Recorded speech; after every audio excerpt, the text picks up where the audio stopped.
How's it going, people? Welcome back to the channel and welcome back to a North London derby, box to box. I'm with my guy Fuad. What are you saying, bro? All blessed, bro. All blessed. Enemies for the weekend. It is what it is, yeah. I mean, North London derby, brother. It's been a mad couple of weeks at Tottenham. So yeah, I mean, it's one we need to get back. Yeah, get back in blood after the 2-3-0s back to back. It's time to get back in blood at home. Yeah, it's my first time here. I can't lie. Behind enemy lines. Yeah, I was looking at the stadium thinking, oh, nice. Let's come and hopefully with the fans for the first time, get a nice win at White Hart Lane. You talked about the last few weeks and the last few months. It's been a mad season for Tottenham. Mm-hmm. Obviously, you signed a new manager, Nuno, in the summer. Not even midway through the season. Let's say a third of the way through the season. Quickly, let's say, amended that mistake. Bruv, it was. You could say it was amended, yeah, because Nuno should have never been here in the first place. Nuno was, let's be honest, a diet Jose, which is what we had last year, except we were playing worse football. A manager with less charisma, less pull in the transfer window, and less silverware. Less experience. And then with Kante, it was almost like the first time the club were proactive in saying, you know what, we're going to right our wrongs. And it was a shock for all Spurs fans because you could see United's situation, and you're thinking, do you know what? And it, funnily enough, it was the United game that. So it was an ambitious move from you, man, really. For the first time in about 21 years, because since then now, it's a question of we've had the new manager bounce. We've had a couple of weeks where Conte's been able to implement a few of his ideas, get the team grinding out results, showing a bit of character, which is, and a lot of the players that were underperforming, he's managed to raise their levels. of Dyers, the Winks, Ali, we've even seen flashes of. So it's a case of Conte's shown what he can bring. Now it's up to the club to back him in January. And at the minute so far, we're what, 2 weeks in? Yeah. Everton have done 3 signings. Villa have done 2 signings. Yeah. Newcastle are doing business. Like all the other teams in and around us seem to be looking like they're moving and backing their new managers. We're still twiddling our thumbs with one of the best managers in the world. Yeah. So it's as well, as much as we've had the new manager bounce, there's still a little bit of angst amongst Spurs fans to be like, all right, what's happening now? How important is top 4 to you, man, this year with Kante in? Do you know what? The top 4 ambitions, I think, have been almost like a mirage to us because no one predicted that start of the season. When we had Nuno coming in, and then when Kante came in as well, we was in a pretty ugly situation. I don't think anyone would have looked at us and said, yeah, they're in shoot. But United have made it so messy and left it open for everyone. Never too far. It's never too far type of thing. I look at our squad and I'm like, are we able to consistently, week in, week out, put in the results? I don't think we can. And I think, in all honesty, I've still got the same target of top 6 finish this year. I feel like it's a progression on last year. Yeah. I don't want to be in the Conference League, and I'd rather be in the Europa League. So if I do win it, I could go to the Champions League that route. But well, you might know about winning. Listen. Don't say that too loud around here, bro. But it is what it is. Do you know what I mean? And if top 4's there and we're in with a chance, it's up to this board now in January to really say, do you know what, we've got a world-class manager, the opportunity's there, let's give him 1 or 2 pieces where we can put him in the right position, because Arsenal right now, they're floating there. Yeah. And you man win this Sunday, that gap gets a little bit bigger. We win this Sunday, we close that gap, and we've got games in hand as well, so it's massive. Very similar in terms of how I feel about Arsenal, not necessarily the new manager this season, but the top 4's there, and January's here, and you saw over the last few fixtures with Arsenal, the lack of depth we really have, relying upon more young players like we haven't already this season. So January is the same for us, in my opinion. I think top 4's there. We're out of the FA Cup. Do some business and get over the line in this season, because how often do you get a Premier League season where 5-6 teams are underperforming? Yeah. And you just mentioned Aston Villa, Everton. Those 2 teams were meant to be in a top 6 battle this season. They haven't been. But they're recruiting well in January. Well, it seems so anyway. And let's not forget as well, Leicester have been underperforming all season. All season. They decide all of a sudden, second half of the season, all right, we're going to kick into action. Yeah. If things start to click at United, where Ranić, all of a sudden the players are pulling in the right direction, top 4 starts to slip away and look murky. So it's up to these boards now. The one benefit I would say with Arsenal is you've actually shown the first half of the season where, all right, with no Europe this season, we can just focus on the league and you're getting the results that you should be winning, as people will say, where previous years you might have struggled. Now, I feel like the board should use that as a, you know what, we backed him in the summer and it's worked out. And a lot of them signings have worked out. Ramsdale, Ben White, Tomiyasu, they've all worked well. Now, let's go again in January and re-up, because Arsenal, it's been a long while since you lot have had top 4. this is the closest you've gotten to it in a couple of years. Snatch at the chance. Yeah, that's exactly what I'm looking at. These balls better not sleep now. That's the thing. In the league, you're 2 points behind us. You've got 2 games in hand. I remember coming up to the West Ham Arsenal game at the Emirates in December, I think it was. A lot of people said, West Ham deserved to be 4th. Their performances against, I think it was Chelsea, Liverpool, winning 3-2. And throughout the first half of the season, everyone was saying they're the 4th best side currently in the Premier League. Since then, Arsenal have been 4th or in the top 4. I know, games in hand, points on the board, that's been a big debate and whatnot. In your opinion, who's been the 4th best team so far this season? If I'm honest, I probably do think it is Arsenal. Okay. I think Arsenal have probably been the most consistent. I think West Ham had a big blip recently where I think for about 10 games they only won 2, which were the 2 games in Europe. So, I do think it was going to catch up to them at some point because they do have a thinner squad. Yeah. But I have been impressed with Arsenal with how they've been able to kind of get rid of Aubameyang out of the picture, blood through the youngsters, the defence, which has been an issue at Arsenal, I think, for about 10 years now. Looks like you've got a solid back four with 2 of the most reliable fullbacks and then a pairing between Gabriel and White. So I've been more impressed with what Arsenal are doing, but then it might be because also I saw West Ham do this last year. The thing I'm impressed with is the fact that West Ham have been able to maintain that pace with Europe as well. Because previous years where they've qualified for Europe, they always dropped off into a relegation scrap or something. So it's interesting, but I do think Arsenal, I'll give them the nod. That's fair, man. That's fair. You're looking at your team. You lot have, listen, we both got key figures out. But recently, it's been confirmed Son misses the rest of January, potentially back after the winter break. How big is that news for this game? Does it change your opinion? What did you think going into it with Son, and does it change how you feel? Our squad is kind of bleeding as it is in general when we've got everybody fit. Now we've got Son out on top of having Romero out, who was meant to be the big key signing at centre back. Since December he's been out, and then also Eric Dyer, who's massively picked up in form.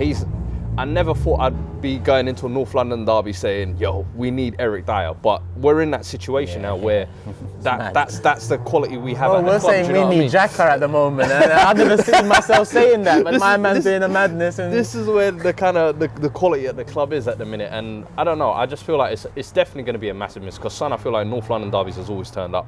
I think the last time we played you lot as well, scored a beautiful curler from about 30, 40 yards out. So it's going to be a massive miss, but this is where kind of Kane, I want him to step up and kind of burden that shoulder a little bit, because in the semi-final we didn't see that, and he does have to have service, he does have to have the team working for him, but Kane is impactful in North London derbies, and in the last couple of years I feel like he's been scraping by with a few penalties.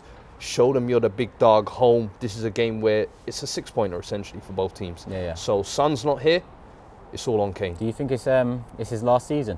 Who, Kane? Yeah.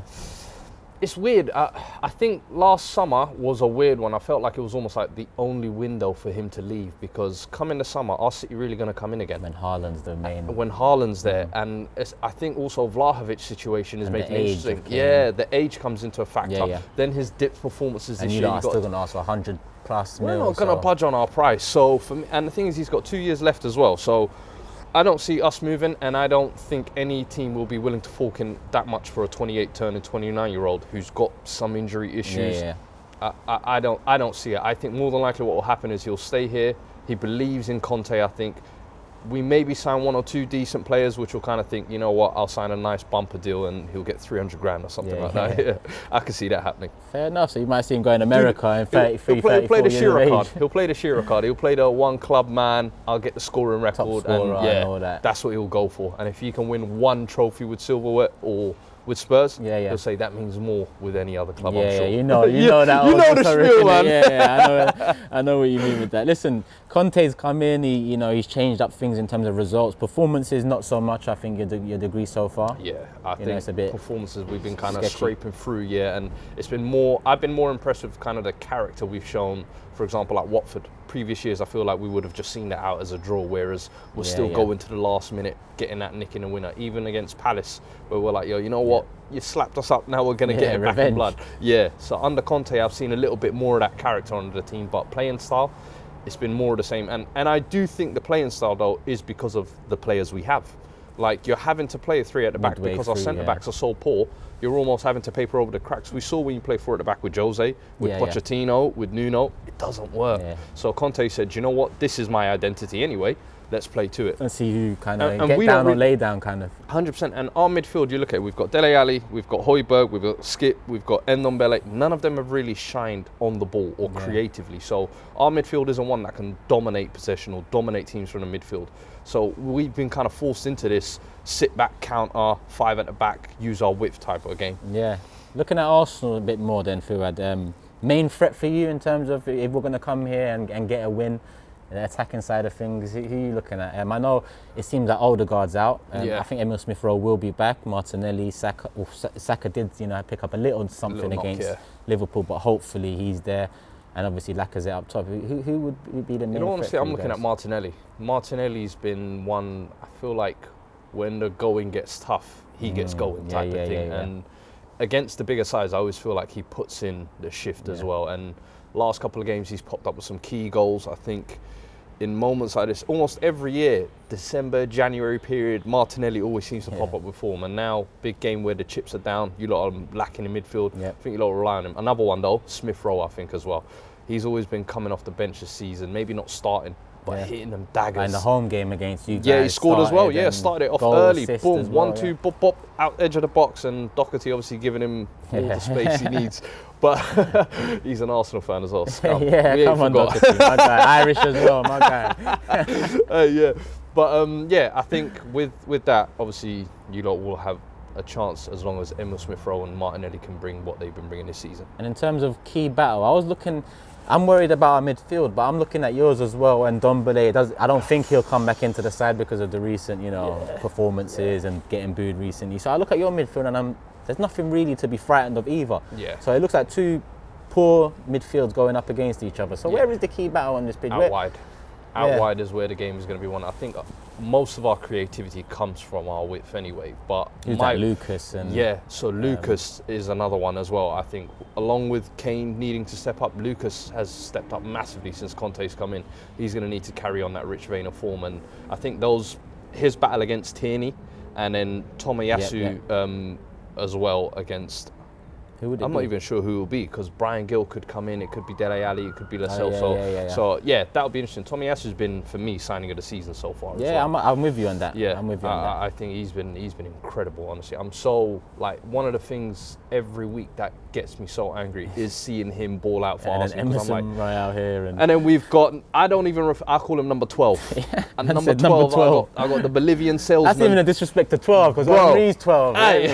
For France. And when he came back, he was 12. But every week when I see Tomiyasu just balling out, and I'm like, the minimum you get out of him is a 7 out of 10. Defensively sound, strong in the air, strong physically. And even when he gets forward, I think he's got the third most passes in the final third for Arsenal this season, which is surprising, because I think most people would look at him and say, going forward, he doesn't offer much. But you'd be surprised. I think he's very decent going forward. He's not the greatest. He's not an attacking fullback. But for me, I think signing of the season for sure. Yeah, I'd agree with you on that. Definitely for Arsenal. And when we look at the league, I'd say he's definitely up there with a share in terms of the expectation to the reality we saw. And all that Sky Sports nonsense before. It's That's a bargain. 23 years old. And the last few days of the window as well. That's going to be your right back now. He's going to be one of those Aspilicueta type signings. Where Chelsea got him for 10, 11 mil. You don't think it's a big thing. 7, 8 years later, you're looking at 200 appearances. And this guy's actually been a player for us type of thing. How confident are you? Because I'm going to ask you prediction now. Bro, I'll be real with you. The last couple of weeks have sucked the confidence out of me for this. The Morecambe performance, Chelsea both legs were awful, and the last 2 North London derbies, we always say form goes out of the window and everything, but the last 2 North London derbies are a prime example of where I don't trust this team's character. Now under Kante, I'm hoping that can be different and they can actually fight for something this Sunday. I'm hoping for a 2-1 win. I think I'll take that, but my realistic pessimistic side of me is saying it's more than likely going to be a draw, because it's such a high stakes game for both teams. I think we're not really a high goal scoring team. Your midfield is missing. There isn't going to be much chances created. It could end up being one of those kind of underwhelming derbies, even though this is a game that usually rockets off. does. And I think it's the best derby in the country. Oh, 100%. I don't think there's a doubt about that, regardless of where we are in the league and whatnot. I think it still is. There's always action. The emotion and that's behind it. Even like when the teams are poor, it's just defensively poor, goals galore, and it's like, hey, it's all fun. Danny Rose banging him on against Almunia. Look at them two names, Rose and Almunia. But the derby's still there. Oh, it's mad. So you're going with a 2. Well, you're saying 2-1 with a. It's kind of your heart says 2-1, but your head is saying draw. And I'm kind of the same thing on the other side. I'm confident, even without our midfield, and it's more so from Tottenham and no Son. That leaves one main threat in Kane, and then Lucas in and around. I'm not a fan of Lo Celso and Gil. I haven't seen enough of yet, even though he looks okay. And I look at ours, and I think if Emile Smith-Rowe's back, if Saka's in there, Martinelli's in there, we've definitely got more threat. And being away, maybe counter-wise, there's opportunities there against Liverpool and against Man City. 2 of our best performances are at either side of our worst performance against Nottingham Forest. But I'm going to try and use that as an anomaly, that Nottingham Forest one. And my heart's saying 2-1 Arsenal, but my head's saying 2-2. Yeah. So I'm similar to you in the sense. I think asking us to score 2 goals is a lot. With no Son, like you Kane, said, Kane just always easing back finds into a way it, in this one. Yeah, I know. But me personally, I'm looking at those 2 results that you mentioned there. The Liverpool and City, I think, will have put a real battery pack in your team to say, yo. And a backbone. To say, like, yo, the 2 best teams, arguably, over the last 3 or 4 years in Europe, you could say. We went and give them a real, and against 10 men as well, they couldn't do nothing. And we're in a similar situation like Liverpool without Salah. We've got no Son. Okay, now let's see what you lot can bring. We did that against 10 men, now let's see what we can do against 11. But I'm hoping this home now will make a difference, and I mean, and 3 points come home. The 70 so minutes against Liverpool with 10 men doesn't play a part with the tired legs, and Ooh, that could be a factor. That could be a factor. 2 of the last 3 games, 10 men for a lot of the games, so there's a lot of tired legs in there. But hopefully the emotion and that can can carry the team through. Big up Fuad. I'm going to put your channel link in the description. What is your channel? Fuad Kadani on YouTube and social media. There. And Stoppage Time TV, that's on 360 TV. I'll put that one in there as well. So Fuad Kadani. Harry Pinero dropping this week as well. Harry Pinero's on there, 360 TV. It should be good. Fuad, my bro. Love my guy. Like I said, enemies for the weekend, but we'll be back on Monday. People, hope you guys have enjoyed. Give us your thoughts in the comment section below. Predictions, lineups, all of that, people. And as always, love for the love. We are out. Peace.